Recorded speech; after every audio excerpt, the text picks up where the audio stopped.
All right, so what's up, guys? Welcome back to Late Night Shots, episode 39. Today, me and Derek are back at it again, and we're going to be talking about the Nittany Lion Wrestling Club card that will be going on November 24th, aka tomorrow. I think the biggest story of this has to be the feature matchup, which will be two-time national champ Gabe Dean out of Cornell and two-time national champ, four-time national finalist David Taylor for Nittany Lion Wrestling Club. What's up, guys? Super excited to be back. Going to see a lot more of me now on the channel. Coming back, dynamic duo is back in action. But Yes, sir. I'm just excited to see some good Penn State wrestling back with some of these, this is a great mix for this event. We got some really great old style Penn State wrestlers, Rutherford, Magic Man. We got, just the classic guys. And now we also are seeing these young guys come up.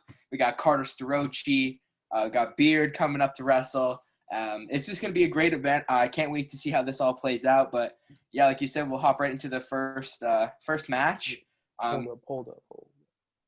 All right, so going into this event, there's a couple big stories right here. Bo Nickel did drop out of his match against Nate Jackson for reasons I could not find. So Nate Jackson will be wrestling Michael Beard, who was in red shirt last season. Reese Humphrey is coming back for this match against Zane Rutherford. So that'll be an interesting one to see. We've seen this with a lot of guys like Darian Caldwell and Keith Gavin in the weeks and months prior to this. Borislav Novichkov is coming back, and he's going to be wrestling Franklin Gomez of the Nittany Lion Wrestling Club. So that's going to be an interesting match to see again. And another big story will be Greg Kirkley is not wrestling, and Nick Neville's will be. So I don't know why Kirkley is not wrestling, but, I was really excited to see him. It's kind of interesting to me, but, we got one big boy match. So, yeah. So let's get right into it. The first match we're going to talk about is Michael Beard versus Nate Jackson. So Michael Beard, Nittany Lion Wrestling Club, Nate Jackson out of the NJRTC. So, Derek, what are your first thoughts on this match? First thoughts, I was super excited when I saw the card. I saw that Bo Nickel, Nate Jackson match. Nate Jackson has been looking super solid recently. Just looks like he's doing really well. And, we haven't really seen a lot of wrestling out of Bo, But I think this was going to be a really good match. But I think Michael Beard here is – he is a person to fill in the spot. I don't think this is going to be, as close as it would have been with Bo. But I do see Nate Jackson being the clear winner here in this bout, just based on the sheer fact that Nate Jackson is super athletic. He's just super, just absolutely – he's going to be all over this guy. Young guy, hasn't had much competition other than what he's seen in the wrestling room, which is, I'm sure a lot. But this is going to be a different, style here after coming out of red shirt. So – I'm going to pick Nate Jackson with just a clear victory. Yeah. I don't want to put him down by a 10, but is it possible? Sure. It is possible for Nate Jackson to walk out here and just blow this guy off his feet. But I'm going to say this is going to be he'll win by at least 6 points. Okay, yeah, so that's solid. I think I pretty much had a similar matchup there. I think Michael Beard, again, was a solid red shirt for Penn State last season. But again, nothing compared to Bo Nickel. Pretty sure Michael Beard did wrestle 197, so 86 would be, I think, a little bit of a cut for him, but nothing too insane. He's not an overly muscular dude. You think the cut's going to suck him out. But again, nothing compared to what Nate Jackson has seen in college. Again, the college level's kind of declined at 197 the year he was there. Nate Jackson wrestled for Indiana in college. I think his biggest wins, again, over Bo Nickel, three-time national champ, and he beat Miles Martin, who's also a national champion, and the two-time finalist right there. But, again, I think Nate Jackson, his double, he's looked insanely good. And even if this was Bo Nickel, I think I would have to pick Nate Jackson the way Bo Nickel has been wrestling on the freestyle circuit. After his match with Jaden Cox, it all just seemed to go downhill for him. Last one, he did beat Alex Daringer 1-0 off criteria. Not a very eventful match, I think Daringer, next time it happens, he'll probably put 1 or 2 takedowns on him. At least that's what I feel, and I don't think Bo's offense has really been doing good against these top guys right now. You said 6-0 be your final score. Honestly, I don't see Nate Jackson creating any parterre offense there, but I do think he probably gets at least 1 feet to back, a double or single, and maybe a push out there here and there. So I do have Nate Jackson by tech. However, I do think Michael Beard will make it through the first period, and the tech fall will occur somewhere around the 3:34 minute mark. But I think Michael Beard's guy, again, kind of underrated right there.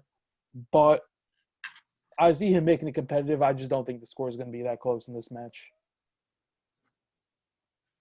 Yeah, I agree. I mean, it's going to be crazy to see.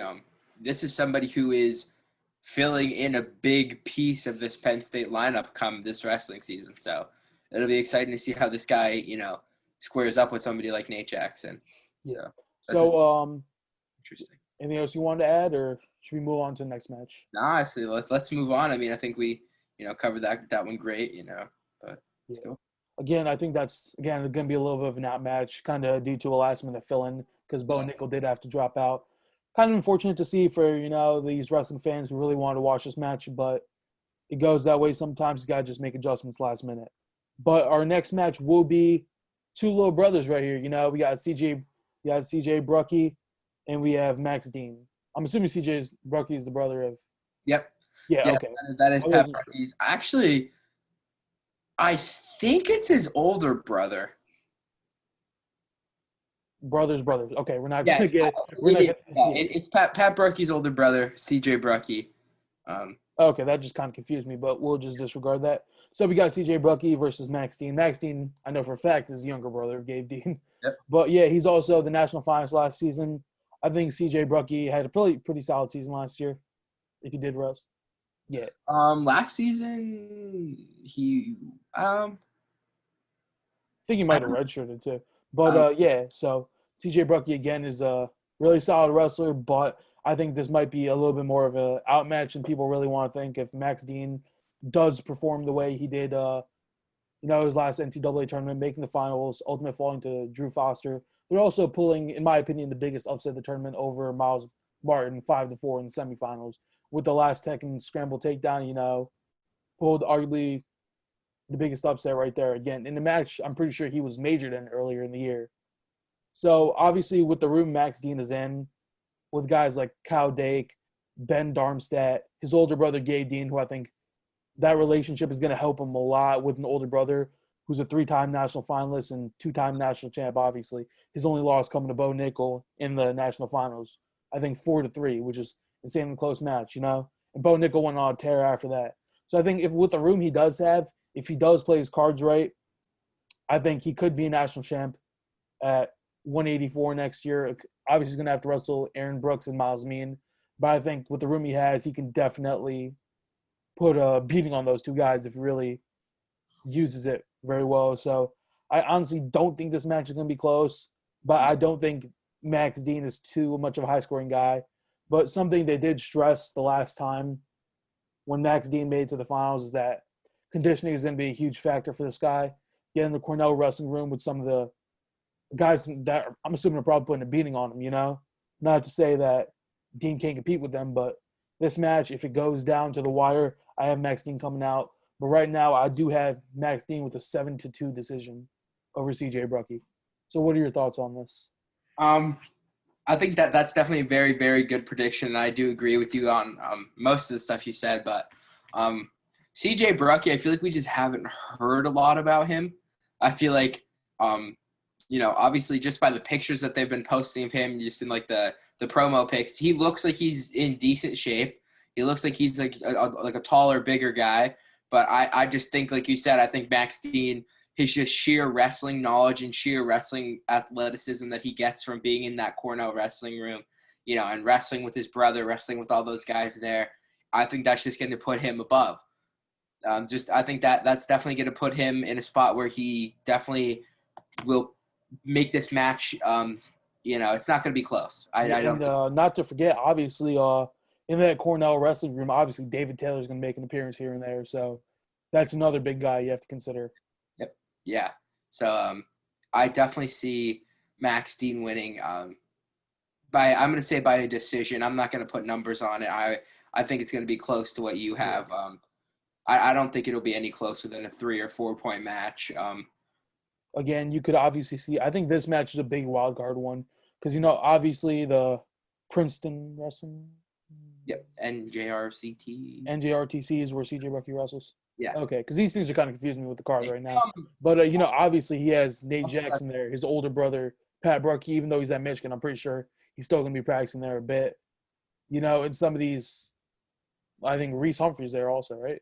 A little bit. You have some of these older guys that are just like big figures in the wrestling community. So he's not no slouch as training partners. But again, apart from Nate Jackson and Pat Bruckey, none of those guys still really wrestle. So he's not gonna do all that, in my opinion. But Reese Humphrey, bringing us to our next match. I think this is a great thing to do. You've seen it happen in matches past with Darian Caldwell coming out of retirement when he was in the MMA to wrestle Luke Pletcher, right? And then you had Ben Askren, the charity match against Jordan Burroughs. Didn't end up so well for him, but I think obviously the key difference between Ben Askren versus Jordan Burroughs and Darian Caldwell versus Luke Pletcher is, in that match, both Burroughs and Askren, two-time national champions. I think Burroughs was a three-time finalist, two-time champ. Askren was a four-time finalist, two-time champ, right? But if you go off of that, obviously Ben's, not the best in shape. We're not going to clown him too much on this. But JB did toss him off the stage once and ended up taking him 11-0. I don't think anybody really expected anything different, although Burroughs did not make Askren really, I don't think, cut weight for that match. He didn't really care. It was all in good fun at the end of the day, just to bring awareness to the sport and bring a lot of UFC fans into this. But here we transition into Darian Caldwell versus Luke Pletcher. Again, in my opinion, Caldwell is obviously the underdog in this match, but I did have him winning, even though it did not work out. Luke Pletcher won 9-2. But Darian Caldwell was a guy still in elite shape, right? Obviously, fighting in the MMA, not as old in style of Ben Askren, focused on a lot of his funk and wrestling to win matches by points. Darian Caldwell is just a raw athlete. National champ, beat Brent Metcalf in the national finals, was national title. The infamous backflip and getting shoved by Brent Metcalf, if you guys remember that, right?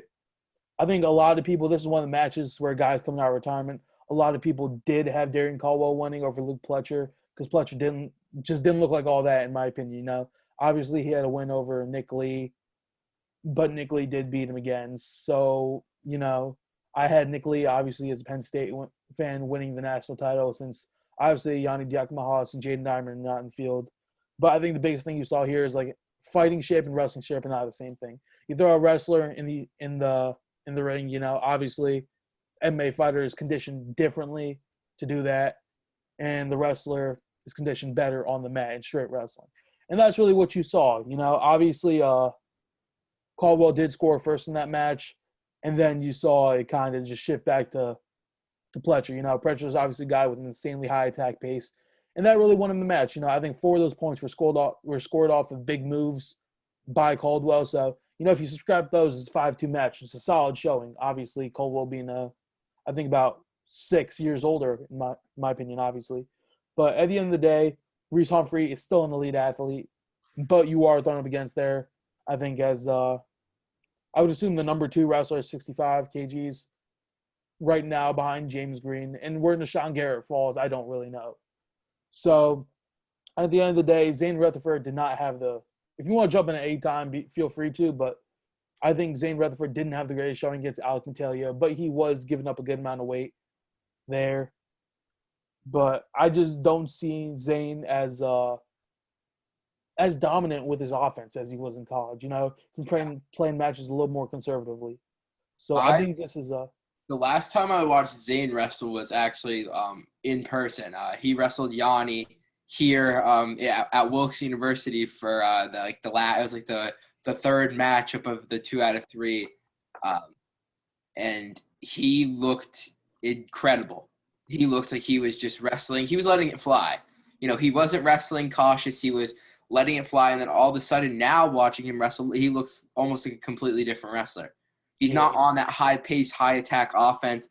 He's kind of slowing it down and kind of letting other people almost force the pace or kind of pick the pace that they want the match to go to. Yeah. But, again, I just don't see Zane Rutherford losing this match. I just feel like he is so good. Even though he's not, at the level he was, I feel like he's just in, still in incredible shape. I see Zane Rutherford winning here by a decision. Okay, so I'm going to jump in real quick in addition to that. I think the biggest thing about him letting it fly is, again, he thinks he's essentially competing for a spot with Yanni Diakomalis. And I think it's okay, But there are other guys obviously in the field. Nashawn Garrett is at 65 kgs. If James Green decides to make the cut, he could very well be a problem down there. And Jordan Oliver and Nashawn Garrett. I'm not sure which one I said before. But all those guys are big competition right there. But I think the biggest thing is Yanni is a guy, like, if you push the pace on him, it either works in your favor or it works very bad against you. Because Yanni's probably one of the best guy in the U.S. at turning your offense into his offense, his defense into offense. Right there. I think Gable Stevenson's a guy, again, that does this very well, especially at the heavyweight rankings, where guys are going to take shots. If you can defend it, circle around, get that leg, and automatic there. But Yanni, again, on the other side, is more creative with it, and he wrestles a more international wrestling style. I think Zane's been the one guy that's been able to counter that. Mm-hmm. But I think, again, Zane Rutherford versus Reese Humphrey is going to be more of one of those matchups, just to guys come back to the sport. I think a lot of things Zane might just let it fly, or he might just let Reese wrestle the whole 6 minutes. I think this match is really up to Zane, how he defends to take it. But I think if Zane does let it fly, it's a tech fall. Definitely. I definitely can see that happening. I mean, it all depends, like you said, if Zane wants to push the guy 6 minutes, he's going to make it a 6-minute match. But if Zane wants to get in, get out quick, maybe get out of the first period or really early in second period, he goes out there, lets it fly, gets, 4-point and, a turn, and then you're right there again, get another takedown and a turn and, tech fall. Yeah. And again, that bow and arrow, that's 2 Yeah. points right there, Yeah. And if Zane does, get a feet to back, that's another 4. The match could be over pretty quickly. Yeah, I do think that's a possibility, but right now I'm gonna say a decision. I'm gonna say it's gonna be by a point. Yeah, again, I'm gonna have to give Zane the benefit of the doubt on this one, but Reese Humphrey could definitely go out and shock some people right here. So bringing us to our next match, we have our first women's match of the night, which is going to be Jennifer Page versus Lauren Mason. Again, Jennifer, I haven't watched a lot of women's wrestling. I've been honest, but I've seen, I know pretty much the best persons, and Jennifer Page is definitely up there. Obviously against Lauren Mason. I'm going to be completely honest with you guys. I don't think this match is close, and I do think it ends up as a tech fall for Jennifer Page. Yeah, I agree. I like just like when we planned on doing this video, I did like just a little bit of research on both of them, and I don't think this is going to be close. It's definitely possibly being a tech fall for Page, because I just don't think Lauren Mason's going to keep it close. I think Jen Page is going to go out there and let it fly and absolutely just be all over this girl. Yeah. Because, one match I actually was very impressive to me was Allie Reagan's match in the last Flow card, I think, that happened. Yeah. She insanely dominant. I honestly did not think she was going to tech. I had her winning, obviously. She's still up there. Obviously, I had her winning. But after she got pinned at Senior Nationals, obviously there's a little bit of doubt right there. But at the end of the day, everybody gets caught. Occasionally it happens. It's just how you come back from that. And she did it insanely well. But, yeah, I think Jennifer Page by tech fall, I really don't think it's too competitive a match. I think it goes to second period, though. But bringing us to our next match, we have, again, Nick Lee from Penn State. He's been a staple at the lineup at 141 pounds. And Brandon Wright, I'm assuming from Lehigh? Mm-hmm. Okay. So, again, yeah. I'm pretty sure this match did go down in folk style, right? Yes. I don't remember it being close. It was either a major – I'm pretty sure it was a tech. I think Nick Lee and Pletcher were those guys who were, like, majoring Chad Red and shit like that. It was just insane to kind of look at. But, again, I don't – honestly, no disrespect to Brandon Wright, but he's not on the same level as Nick Lee right now. I don't see him being too freestyle savvy. Again, with that, I think Nick Lee comes out there. I think this is really a first period tech for Nick Lee. And I don't think there's way too much to talk about. But you can give your thoughts on this if you think it's going to be any different or whether you think it's going to be the same. No, I 100% agree with you. This is somebody who Nick Lee is going to go out there and really show everybody watching the event at home what he's really made of. And it's kind of going to give a little bit of an insight onto what this hopefully next upcoming season is going to be like for him at 141. Like you said, he's a staple in the lineup. He was a He hammer. actually he could be going 149. I think that's a big thing you have to consider. Yeah, yeah, Again with Yanni in this weight class, Jordan uh, Jordan Cater might move up for Ohio State, fill that 141 weight class. Real Woods from Stanford. Stanford's having another year. I'm forgetting something. Jaden Ironman is the other one. yeah. And Sebastian Rivera right there. So Nick Lee's the guy who could fill out that 149 weight class if he really wanted to. You're going to definitely see one of these two guys bumping because, these are all guys who could all win it, in my opinion. Yanni's obviously going to be the favorite. I think Ironman might have to be the favorite in my eyes after his win over Vladimir Kinchegashvili. So, and after Yanni lost him on criteria. Yeah, I definitely think this match is going to be it's over. Nick Lee's going to go out there. He's going to put him on the ringer. Yeah. I'm going to agree with you. I'm going to say tech fall Nick Yeah. Lee. But yeah, so I'll bring this to the next match. I think this is going to be the most competitive match of the night. It's going to be Carter Starachi from Penn State versus Chance Marsteller from Lock Haven. I'm not exactly sure what club Chance Marsteller wrestles at, but here, this is going to be a case of, again, like the Anthony Echemendia versus Evan Henderson, right? You're going to have the young one who's extremely hyped up, and you're going to have an old guy who's proven himself time and time again, right? Yeah. Everybody's going to – I think most guys are going to pick Starachi in this match just the way he's been wrestling after he pinned Devin Skatska, who I'm pretty sure was an All-American from Minnesota.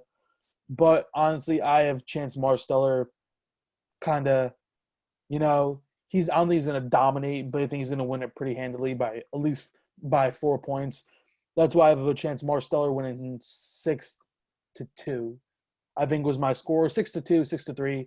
I think Starachi maybe gets a takedown, maybe a push out, but I see no chance anybody here really gets turned on top. No. I think Marsteller's been the guy there. He's been the staple at that weight class. Wins over Evan Wick, wins over Alex Marinelli, wins over Logan Massa. So I think he's going to have to be the guy for me in this match. But honestly, Starachi could come out there and shock us. Nothing is impossible for Penn State. So, yeah, what's your thought on this, Derek? This is something that you got to think about. Everybody has to think about. This guy is young. He is funky. He's fresh the way he wrestles, and it betters him that he's in a wrestling room like Penn State, in just a room full of hammers. No matter what, if it's guys coming in from the Olympic scene, if it's just the guys that they have there that have moved on from Penn State and are wrestling now in the Olympics. The Nittany Lion Wrestling Club is debatably one of the best wrestling clubs out there, with just the sheer fact of the amount of people that they have. Yeah, no, 100%. Yeah. And a lot of these guys aren't even on the roster because you can only have 30 people on Division I roster. A lot of these guys are just people, theoretically, they pull some loopholes, but they're just sitting at the club at this point. Yeah, I mean, right? That's fine. That's fine. Some of these guys don't have to be on the roster, and they're still there every single day training with these guys, training with the team. I think they're better. Mason Manville has to be the biggest, in my eyes, biggest representation of this. Dude was when Vincenzo Joseph, Shakur Rashid were out. He was going 165 and 184 against some of the best guys, kept Evan Wick to, I think, a 3-1 decision. He was pissing off Miles Martin in that match. Miles Martin had trouble scoring on him, and that doesn't happen. And he was a takedown away from beating Cameron Caffey. Yeah, you could see that too when Anthony Cassar came out and wrestled Colin Moore and beat Colin Moore. I mean, that just right there shows you that, just because these guys don't have a starting spot in the lineup, that they're not somebody you could count out. And you're going to hear about this in the next match as well. Somebody else who is on the team right now as well and hasn't, broke that starting position yet. So, I definitely see Starachi getting I'm going to go against you here, and I'm going to say this is going to be a decision win for Starachi. You have a score in mind? 7-5. Yeah, no, in my opinion, I don't. You can have your opinion right there, but I'm gonna disagree with you. I don't think it's gonna be too much of a high-scoring match. I think if points are put up, I think they're gonna be my Marsteller. If Starachi can turn his defense into offense, the only chance I really see is him locking up a cradle. But going into our next match, Thomas Gilman versus Frank Pirelli. I think this is another classic case of an outmatch. But I think ever since Gilman got to Penn State, he's elevated his game to a new level, which you all expected. Again, Gilman's style isn't to be flashy or anything like that. His style is to break you mentally and physically. and that's exactly what it's gonna do. You know, I have a first period tech fall for Thomas Gilman over Frank Curley in this match. Yeah, I agree. Yeah, I honestly don't think there's much to talk about. But yeah, so we'll just hop right into our next match. Here we have Franklin Gomez from the Inline Wrestling Club, and we have Borislav Novichkov. And I don't know how good Franklin Gomez is going to do against international style again, which we've seen time and time again. I think Logan Massa had a good match against one of these international guys in his match, and that was good to see. But Massa's also a guy with experience at the world level. I don't think Gomez has too much experience there against guys of this caliber. And again, I think it's going to be handedly a win for Novichkov. But yeah, you can give your opinion on this. I don't think there's way too much to talk about. No, I agree. I don't think this is going to be much to talk about either. I think Gilman's going to come in here and just do what Gilman does best, be an absolute freak. Franklin Gomez. Oh, sorry, Franklin Gomez. Yeah, my bad. I thought we were on the. Yeah, no. But I think the only thing we're going to have to realize about this is, again, you've seen this time and time again with international guys coming into the U.S. for these events. Yeah. They happen to not perform the best. Obviously, their planes. It's hard doing that when other guys are already just chilling in their home field. You know, home field advantage is a real thing. So the biggest thing here is I think Novichkov is going to dominate early, and then Franklin Gomez should be making a resurgence in the second period, but I think it's going to end up pretty short by about, I'd say, 3 to 4 points. I agree with that. I think Gomez is, he's going to put out a solid show. He's going to look a little rough in the first period, and then he's going to, pull his socks up and get back into it for the second period. But, yeah, I agree. I don't think he's going to be able to catch up at that point. I think he's going to be a little bit too far behind and come up a little bit short. I think this is just a match of, it's just not a good style matchup for really either one of these guys, and experience is going to win it. But going to our next match, we have Joe Lee, Nick Lee's brother, versus Zach Hartman, who's from Cornell. I'm going to assume Cornell. We'll see Cornell Lehigh. But now getting into this match, Joe Lee's a guy, you never really know what to expect from these brothers. But, honestly, I'm going to have to pick Zach Hartman on this one. Again, I think it's going to be a dogfight throughout. Joe Lee's just raw, so is Zach Hartman. Guys love to brawl. Yeah. Again, Zach Hartman, this is 165, right? It's going to be wrestled at, I'm assuming, somewhere near there? Yeah. He wrestled at 165. So, again, these guys, he's practicing with Kyle Dake all day. Kyle Dake, Max Dean, Chris Foca, Julian Ramirez, the incoming freshman are studs. Jacob Cardenas is in there. A lot of these guys, I think that room is going to explode with the level of talent there is there and even at the senior level. So I think Hartman does have the potential to attack. I don't think it's going to happen. I think it's going to be a pretty solid win, but I think it's not. He's at Bucknell. Yeah. Bucknell, yeah. I'm pretty sure he was at the club though, right? Yeah, he's at Yeah, he was But he's at the Cornell club, right? Yeah, he's at the Cornell club. Yeah, and that's what I'm talking about. It doesn't matter where he wrestled at that point. But, Bucknell doesn't have the greatest team, but, wrestling Cornell, that'll elevate your game real quick. Obviously, I think Hartman, I have him with a 3-1 win over Joe Lee, but I think if he does lock up a gut or a lace, it's probably over right there. Yeah, I'm going to go against you here again. That's stupid take. I'm sorry, we're not arguing about this. You can plead your case, though. I just think I think Joe Lee's I think he's gonna shock the world tomorrow. Okay, and this is a completely unbiased opinion. Completely unbiased, non-Penn State fan opinion. Right. I think Joe Lee's coming out there on fire. He's gonna win a 1-0 match. All right, so for all you 10 people watching, watch this thing get like 150 views. I said the same thing with Keontae Hamilton, right? Also, if you guys want me to talk slower, leave that below. I talk insanely fast. I don't know why. I just have a lot of information to say because, I look into all these events like a lot.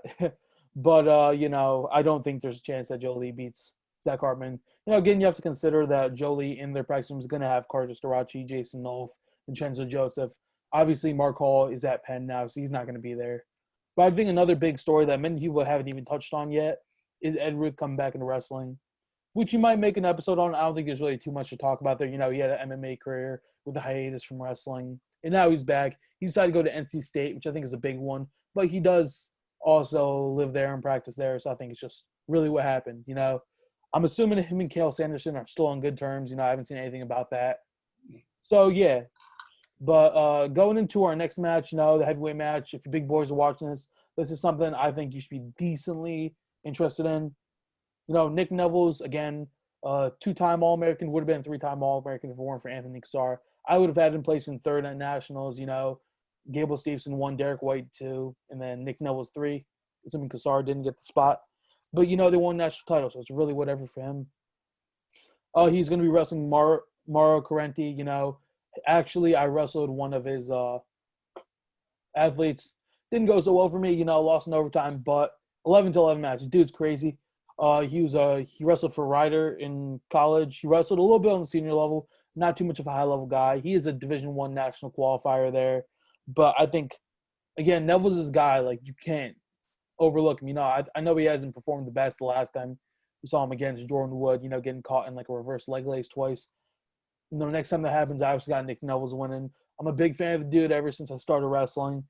But I do think this match has really no contention. And I think, I'm happy to see Mauro Correnti back in. I've followed this guy a little bit ever since I found out who he was, and he coached in the high school, Holy Cross Prep Academy, which was like an hour away from me, Again, I like the dude, but I think Neville's really going to lay a beating on him. I think it's going to be pretty quickly. This is finally time for Big Papa Neville's to return back to the Penn State wrestling scene. Neville's. Big Papa Neville's just had his baby. He's coming back, ready to roll. And I think he's going to prove to everybody that if it wasn't for Anthony Cassar, he would have been another All-American for Penn State that season. I think he's just for how he's looking now. I don't know if you've seen him lately or the viewers have seen him lately. He's looking in incredible shape. He looks super slim. I think that has to do with in college. Like, he was never a big guy coming into college. They made him put on a lot of weight, but now since the game's transitioning, he's not a guy that's hard to drop weight because obviously he worked to put it on. If you just but he's looking really, really good. He's looking really athletic. I agree with you. I think this is going to be Nick Neville's match the whole time. No, I don't think it's too competitive a match right there. Obviously, as you look at it like that. But I have something like they really should do. There's 4 Nevilles. There's AJ, Seth, Nick, and Zach. Get them all 4 on a card together. That's what we need to do. Oh, that would be crazy. That'd be very interesting. I'm just going to say it. I think AJ Neville takes it all home. Nick teched AJ. Never mind. AJ will get second. Dude, I'm proud. Nick is the best by far. Yeah. It goes, in my opinion, right now, if they wrestled, it would go Nick, AJ, Nick, Seth, AJ, and Zach. You think Seth is better than AJ? For the sole fact that, obviously he didn't have the best first season, but that's, again, a guy, his style didn't really permit for college wrestling, but now it will. Obviously, being at Penn State, I think that might be the sole factor and the reason he beats AJ Neville's. Otherwise, I would have picked AJ Neville's if we're going as of last year. All you got to think about is him in the room with Kirk and Snyder. Yeah. That's it. That's literally all you have to think about right now in your head is you got the Penn State wrestling room. You got Kirk, Seth Neville's, Nick Neville's, Kyle Snyder. Yeah. That's your 4-man group working in live. How does that – Also, if I did not say this already – November 24th at 8 p.m. This will be going down, so don't miss it. If you miss it, you're gonna have to wait a whole day for the videos to be uploaded. So be on time. But we might end up posting a video tomorrow of the reaction, the post match reaction. Yeah, that's gonna be a big one. I know I'll definitely be tuning in, definitely be watching. We might recap the Wisconsin RTC one too. We'll talk about the one match we really want to talk about from that event after. Because obviously Danny Chade versus Trent Hilger rematch of Senior Nationals is not happening. Where Hilger did win 3-1. Hilger had to drop out. I don't know why again, but Pete Christensen is stepping in, and I don't think that match is gonna be too close to the way Chade's coming back on the scene. But getting into our main event, if you can really even call it that here, because Zane Rutherford versus Reese Humphrey is gonna be a big one too, right? Bo Nickel versus Nate Jackson would have been a co-main event also. But here you have David Taylor versus Gabe Dean. David Taylor, the unanimous number 1 at 86 kilograms, And again, a very stacked field, but it doesn't seem that way because David Taylor's there. Obviously, you have Zahid Valencia, Alex Derringer, Nate Jackson, Miles Martin, Bo Nickel, and Mark Hall. Insanely stacked field right there. But you have Gabe Dean again, a two-time national champion, a guy who came out of retirement, won senior nationals, beat Nate Jackson 2-1 in the finals. But he did have a little bit of a faux pas in the Flow Wrestling 195 pound bracket. He was up 8-0 against Taylor Lujan, the one seed at nationals from UNI last season. Didn't get to win the national title. Unfortunate circumstances, but he proved us all wrong here. Dean is up 8-0, goes for a gut wrench. Lujan steps over, grabs a leg, and sticks him. And then again, I think he pretty much headed easy in the semifinals. I honestly think I don't know how to go about it. I think Miles Martin should have been the one seed, and then Nate Jackson and Dean should have wrestled in there. So I theoretically am gonna say Nate Jackson, Taylor Lujan should have wrestled in the semis, and then Martin should have been on the top half. But it was not formatted that way. So that's really what happened right there. And then, Lujan did dominate Keith Gavin, who was the head coach of Pitt. Another great example of guys coming back to wrestle. But, yeah, no, I don't – obviously I'm pretty much not the only one I'm going to think saying this. I think Dean's defense is solid, but I do think it gets really kind of exposed here. And I don't think he lasts longer than 2 minutes against Dave Taylor. I agree. I think David Taylor is going to absolutely obliterate this guy. Yeah. I think, honestly, David Taylor can go down as he's the most dominant wrestler in America right now. I would say he's the most dominant in the world, but Sajulayev is. I don't think there's a valid debate for that. Unless Cox beats him this year, I could honestly see Sajulayev coming out and taking Jaden Cox or Kosnick, whoever we put out there.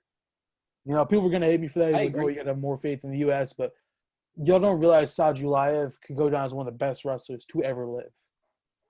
He won his first Olympic titles at 20. If he wins one at 24, 28, 32, and 36, that's 5 titles. Him wrestling through 36 is probably not going to happen, especially on the freestyle circuit. See a guy like Mijan Lopez Nunez out of Cuba. Okay, so for your information, if you guys do not already know this already, there has been one person, a woman from Japan, won 4 Olympic gold titles. There's been no male wrestler ever, freestyle or Greco-Roman, to win 4 Olympic titles. And this is partially due to, again, the whole Rulon Gardner of Alexander Karelin upset, as we all talked about. I'm not going to bore you guys. Karelin's going for his 4th gold medal. Rulon stopped him. Karelin retired. That's pretty much it. Mijan Lopez Nunez will be going for his 4th this year at Tokyo. He's going to make history. He's undisputed GOAT, most accomplished wrestler of all time if he does this. But again, Sajulayev is a guy that could surpass that if he can find the longevity to do so. But, again, honestly, I hate to be that guy, talk shit, but this is anybody in the U.S. right now is kind of a joke of a match for Taylor. I agree 100%. Except for maybe Zahid Valencia, but I still, just because Zahid matches up style-wise, that might be the only match that somebody makes it to the second period with him. I just think that, like you said, nobody is built like David Taylor. Yeah.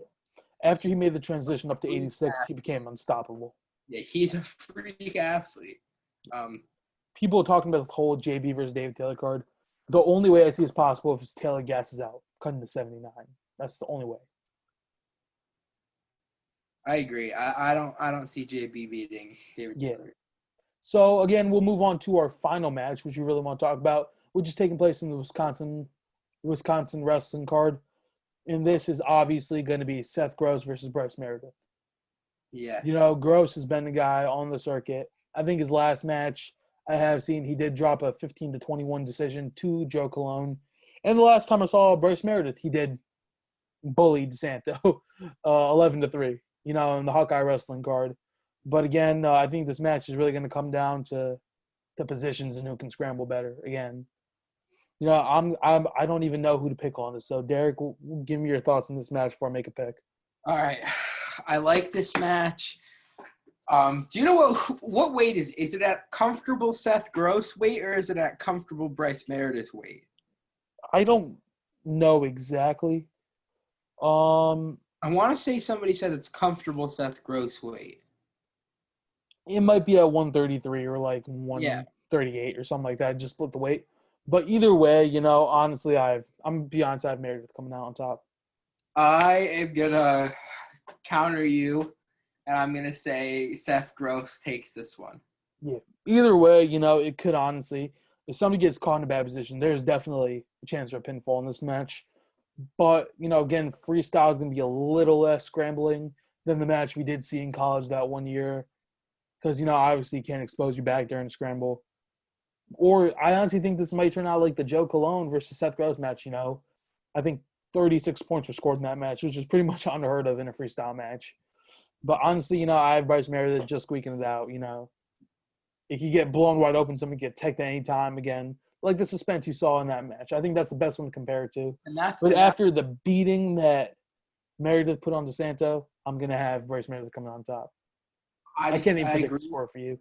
I agree that he did lay the beating on DeSanto, but I feel like Seth Gross and DeSanto are at a different level right now. It was a 1-point match last time they wrestled. Listen. Okay, I'm bringing up the stats. Tomorrow. We'll see don't tomorrow. Be coming at me like that. When the match is over, we'll see tomorrow.